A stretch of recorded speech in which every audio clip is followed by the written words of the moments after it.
हाँ 10 क्लास में आपने जो पढ़ा था, एक चीज पढ़े होंगे A1 बटा A2 बटा B1 बराबर B1 बटा B2 बराबर C1 बटा C। तो अनेक हल बोलते थे।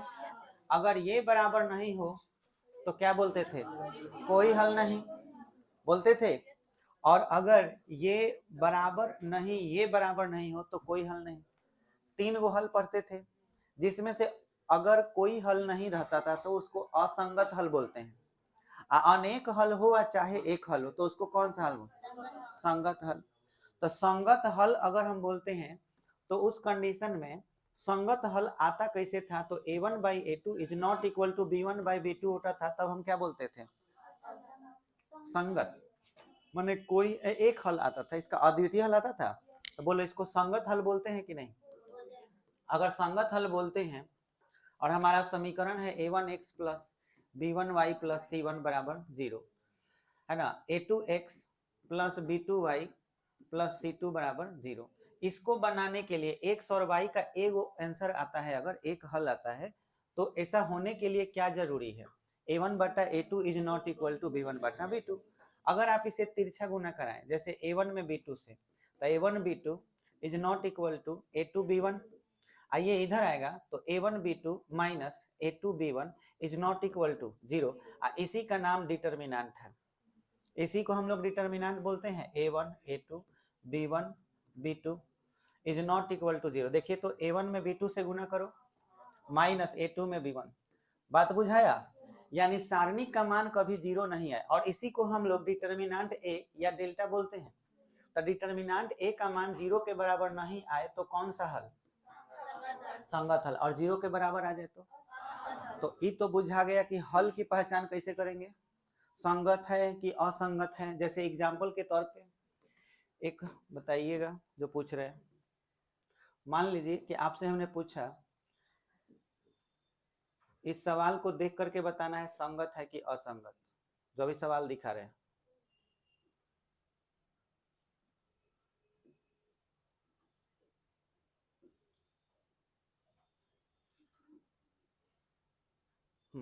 आगे ये देखिए, ये देख रहे हो, इसमें तुमको बताना है, जैसे कि हाई तो बताना बहुत आसान है, जैसे कि A1 बटा A2 is not equal to B1 बटा B2 अगर हो तो। लेकिन इसको डिटर्मिनेंट में बताना हो तो कैसे लिखेंगे?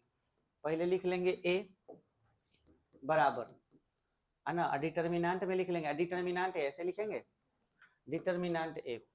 या आप पहले आव्यूह लिख लीजिए ऐसे, A बराबर, और आव्यूह आपका क्या मिलेगा?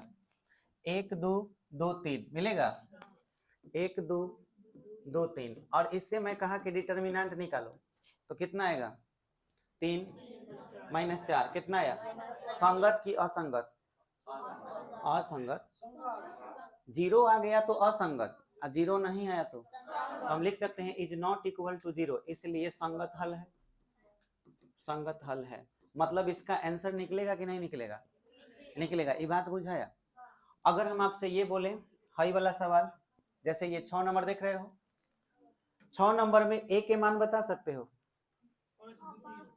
5 2 5 माइनस 1 3 माइनस 2 4 5 6। डिटर्मिनेंट निकालो, 0 आ गया तो असंगत, 0 नहीं आया तो संगत।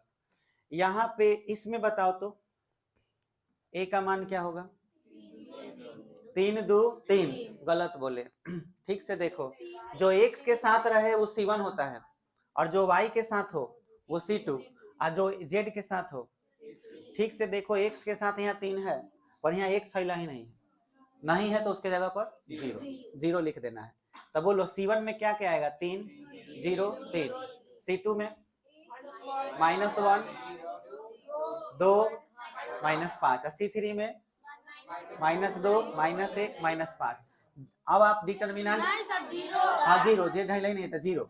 अब तुम डिटर्मिनेंट निकालोगे, 0 आ गया तो कौन सा हल? असंगत, 0 नहीं आया तो पढ़ो। 1 से 6 तक दी गई समीकरण निकायों का संगत अथवा असंगत के रूप में क्या करें?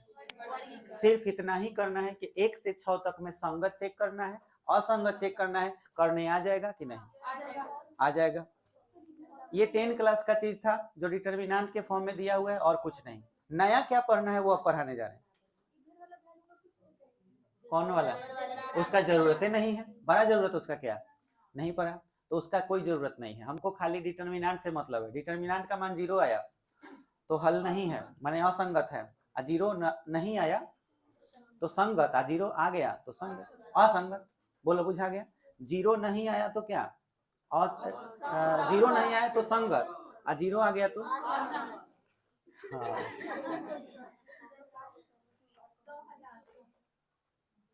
आइए आगे बढ़ते हैं। अभी अभी जो आप लोग लिखे थे, समीकरण निकाय था a1x plus b1y plus c1z बराबर d1 लिखे थे। a2x plus b2y plus c2z बराबर d2। a3x plus b3y plus c3z बराबर d3। इस समीकरण को बनाना ही बहुत मुश्किल काम होता है, इसीलिए हम लोग सारणिक का प्रयोग करते हैं। ठीक है, जैसे आप विलोपन विधि पढ़े थे 10 क्लास में, जिससे आप एक्स वाई का मान बड़े आराम से निकाल लेते थे। चाहे तो इसको भी विलोपन विधि के जरिए बनाने का कोशिश कर सकते हैं, लेकिन बहुत टाइम लगेगा और सॉल्व करने में बहुत दिक्कत होगा। और इसी को अगर सारणिक के जरिए बनाया जाए तो ये बहुत आसानी से बन जाएगा। याद कीजिए फर्स्ट क्लास जब हम लिए थे डिटर्मिनेंट का, तो बोले थे कि हम इसी सवाल को बनाने के लिए पूरा डिटर्मिनेंट को पढ़ेंगे।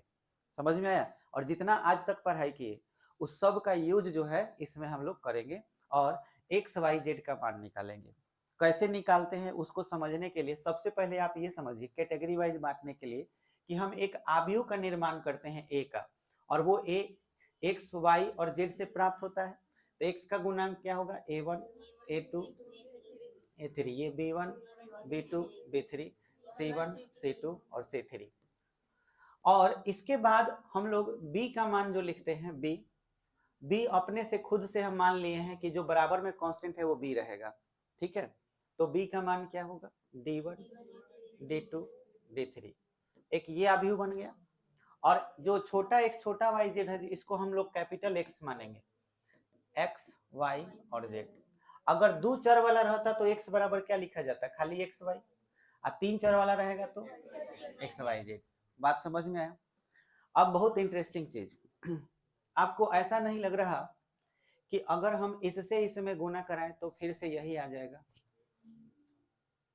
इससे इसमें नहीं, इससे इसमें गुना कराएं तो आ जाएगा। एग्जाम्पल के तौर पे आपको बता देते हैं, ये लाइन जब इससे गुना होगा तो ऐसे होगा, नियम बताए भी थे। अगर हम a1 से गुना करेंगे x में तो a1 x आएगा, फिर प्लस b1 से गुना होगा y में,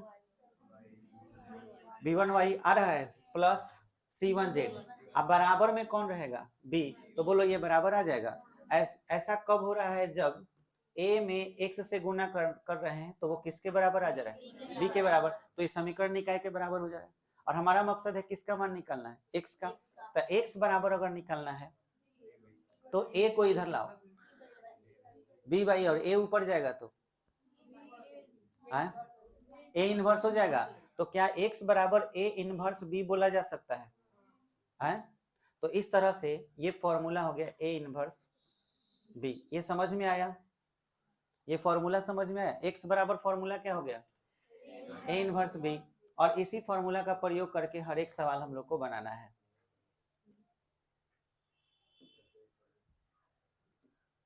देखिए x बराबर a इनवर्स b लिखा हुआ है, यही फॉर्मूला हम लोग को यूज करना है। तो a इनवर्स का भी फॉर्मूला तो आप जानते ही हैं कि a इनवर्स का फॉर्मूला क्या होता है? x बराबर a इनवर्स का 1 by determinant a into adjoint, और एडजॉइंट का फॉर्मूला 11 बड़ा वाला a11 a13 a21 a22 a23 a31 a32 a33, ये हो जाएगा। और साथ में यहाँ b रहेगा, यानी b का मान पुट हो जाएगा। बस यही फॉर्मूला मेन हमारा हो गया किसका? x का। अब इस पर एक सवाल बनाएंगे तो समझ में आएगा। ठीक है, आप कोई एक सवाल चॉइस कीजिए, मैं बनाता हूँ। इसमें यहां से 7 देख रहे हो, 7 से लेके 16 तक एक ही नियम से बनने वाले हैं। टोटल सवाल 7 से 16 में एक चॉइस करो। 11, चलो 11 बनाते हैं। एक्सरसाइज, लास्ट एक्सरसाइज है ना, 4.6 बाटा हो या कुछ हो, बाटा हो या खाटा हो, तो अब एक ही नियम से बने। 11, तो 2x plus Y plus Z बराबर 1 है, तो इसको पहले उतार लेते हैं। 2x plus Y plus Z बराबर कितना, 1। अच्छा, उसके बाद क्या है, x minus 2y minus Z, तो ये समीकरण 1 हुआ ना। x minus 2y minus Z बराबर 3/2, ये बट्टा में है, तो बट्टा का दुख खत्म कर देते हैं, तिरछा गुना कर दीजिए, क्या हो जाएगा 2x minus 4y minus 2z बराबर 3 बच जाएगा। ये समीकरण नंबर 2। तीसरा समीकरण 3y minus 5z, 3y minus 5z बराबर 9, समीकरण नंबर 3। अब यहां से तीनों मान लिख लेते हैं। a x के साथ जो है लिखो, x के समीकरण 1 2 और 3 देखना है, हाई मत देख लेना। तो यहाँ से 2 में, फिर 2, 3 में एक सही ही नहीं है, तो 0। चलो y के साथ 1, यहाँ y के साथ -4 और समीकरण 3 में y के साथ 3, बुझा रहा है ना।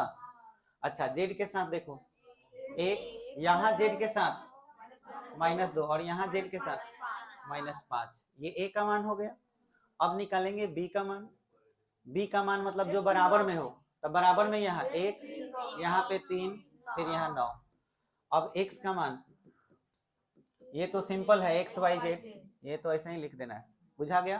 अब हम a इनवर्स का फॉर्मूला लिखेंगे, सॉरी a इनवर्स नहीं, x का फॉर्मूला। x बराबर क्या होता है 1/डिटर्मिनेंट, लेकिन हमको डिटर्मिनेंट भी तो निकालना होगा, तभी फॉर्मूला ये लिख सकते हैं। तो पहले क्या लिखेंगे, डिटर्मिनेंट। इसका फॉर्मूला होता है a11 प्लस a12 फिर प्लस a13 चलिए 11 12 13 है ना, 2 1 1, तो इसके जगह पर 2, इसके जगह पर 1 और इसके जगह पर 1 गुना। ये बात समझ में आ रहा है। अब इस 2 पर चलो, यहाँ 2 पर ये लाइन छोड़ दो, तो कितना हो जाएगा 20 प्लस 6, 20 और प्लस 6 26, तो यहाँ पर क्या हो जाएगा 26 प्लस 1 पर आ जाओ, ये लाइन छोड़ दो, -10 और 0, तो यहाँ पर -10 फिर प्लस आ जाओ इस 1 पर, ये लाइन छोड़ दो, 6 0, तो खाली क्या हो जाएगा 6। तो देख लो ये 26 दूना क्या हो गया 52 हो गया, और 52 से 10 घटा लो 42, अब 42 में 6 जोड़ लो, तो यहाँ 48 इज नॉट इक्वल टू, ये 0 के बराबर नहीं, इसलिए कौन सा हल है, संगत हल है। 0 के बराबर नहीं है तो संगत हल है, समझी। अब हम फॉर्मूला लिखेंगे किसका, x का। बोलो x का फॉर्मूला क्या है 1/डिटर्मिनेंट, है ना। अब उसके बाद एडजॉइंट, मतलब कि a11 a12 a13 a21 a22 a23 a31 32 a33, और साथ में क्या है b, बुझाया। अब मान रख देंगे इसमें, 1/डिटर्मिनेंट a का मान 48, अब इसमें a11 का मान, तो ठीक से देखा जाए तो है 26 -10 और 6, इसी का ना मान आया है। तो हम यहाँ पर क्या लिख लेंगे, 1 मिनट, चिन्ह का भी तो ध्यान रखना है, तो ऐसा करते हैं निकाल करके ही लिख लेते हैं। हम लोग ऐसे चलेंगे और ऐसे, नहीं तो दोबारा कंफ्यूज हो सकते हैं आप लोग। तो निकाल करके ही लिखिएगा। जैसे ये लाइन छोड़िएगा तो 20 प्लस 6 26 आया। तो अब यहाँ पे आप क्या लिख लीजिए 26। फिर यहाँ पर आप चलिएगा 1 पर, तो ये लाइन खत्म, तो -10। तो आपको यहाँ पे क्या लिख लेना है -10।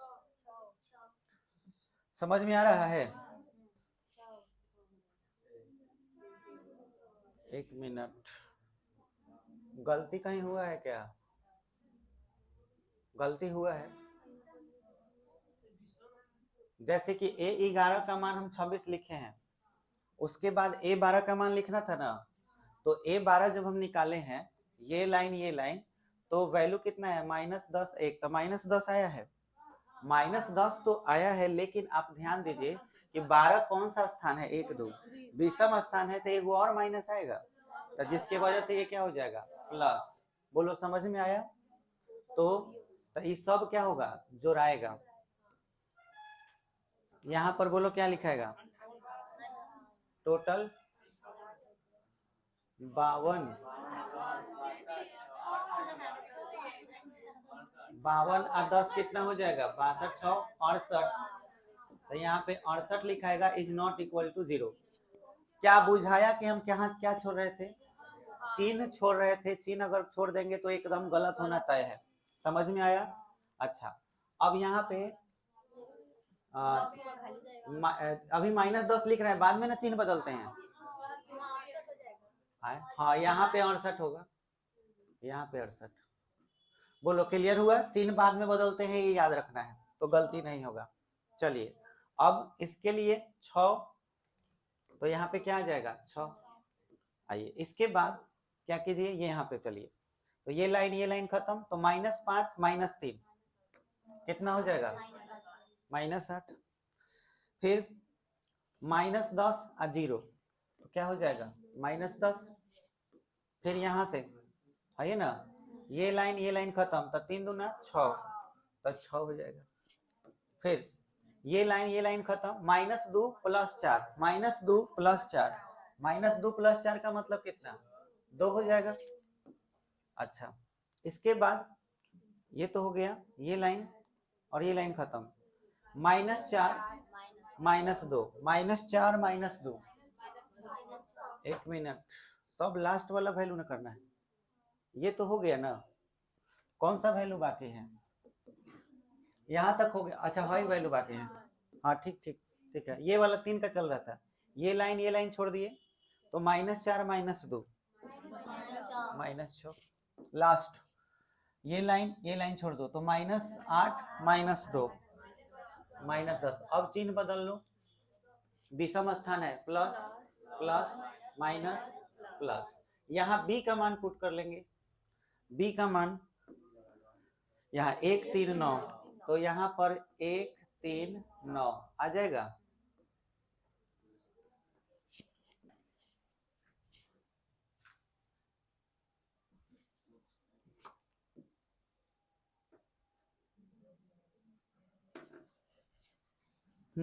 अब इसको गुना कर लेते हैं, तो 1/68 ब्रैकेट, चलो 26 से 1 में, फिर प्लस 8 से 3 में 24 और 2 से 9 में 18। बुझाया क्या? चलिए फिर नीचे 10 से 1 में 10, -10 में 3 से, फिर 6 से 9 में 54, फिर 6 से 1 में -18, फिर -90 हो जाएगा। चलिए अब सबको जोड़ लीजिए, 1/68 है, तो आप सबके नीचे 68 लिख सकते हैं। जैसे जोड़ो सबको, ठीक से देखो, 6 4 10। अच्छा ऐसे जोड़ लो, 8 4 12 68। 68 के नीचे क्या आ जाएगा, क्योंकि 68 से भाग हो रहा है। अच्छा इसमें देखो क्या हो रहा है, 10 से 30 गया -20, कितना हो रहा है 34। इसके नीचे भी 68 से भाग लग जाएगा। अच्छा इसको घटा लो, तो कितना हो जाएगा -12 तो -102, और इसके नीचे क्या हो जाएगा 102 ना होगा। अच्छा अब ये मान जो आया इसको काट लेते हैं, ये कट गया, 34 से 34 दूना 68, 2 मरतबे ये 1, अच्छा 34 से देखा जाए तो ये 2 मरतबे कटेगा, आइए क्या मरतबे कटेगा 34 से, 34 के पहरा से तो ऊपर है 3 मरतबे कट गया, आइए 2 मरतबे कट गया। तो फाइनली x का जो वैल्यू आया भाई, जो वैल्यू आया वो x से कितना आया है, और x का वैल्यू किसके बराबर था, x y z के बराबर था। देखिए x y z के बराबर, और ये जो वैल्यू है x का, तो x के जगह पर x y z लिख सकते हैं, और यहाँ 1 2 माइनस 3/2, 1 2 माइनस 3/2, अच्छा यहाँ 1/2 था, अब माइनस 3/2। अब बताइए x का मान कितना 1, y का मान और z का मान, बोलो भारी है, 5 मार्क्स का ये आएगा एग्जाम में, ये बनाने के लिए तो करने आ जाएगा। कहाँ बोलो कहाँ, हाई ये सब कहाँ से आया, सीधे सीधे इस लाइन से ऐसे गुना करना है, इस लाइन से ऐसे, इस लाइन से ऐसे, समझ में आया।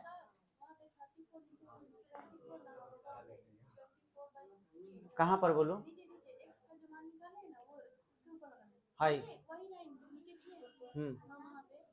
34 है 34, हाँ 34, क्योंकि 10 से 30 घटाओ तो -20, -20 आया, 10 से 30 घटाई, अब -20 आया तो 54 से फिर 20 घट जाएगा तो 34, ठीक है।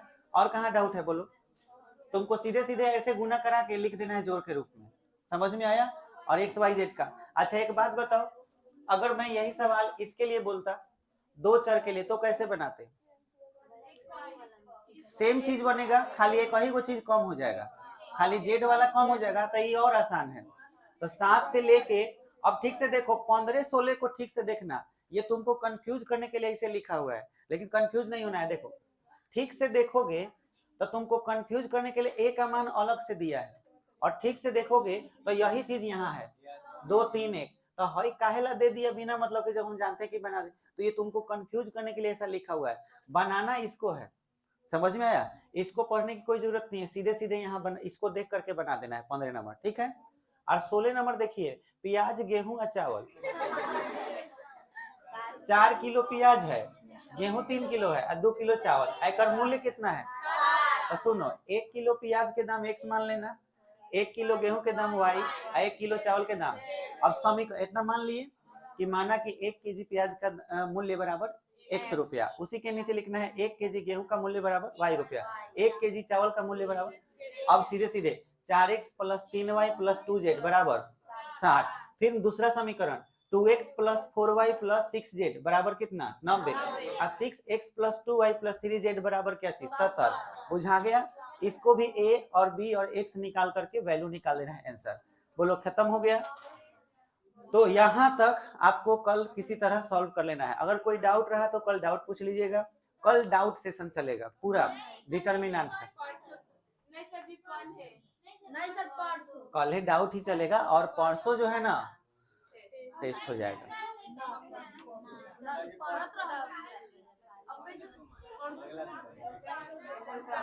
हाँ उतारिए,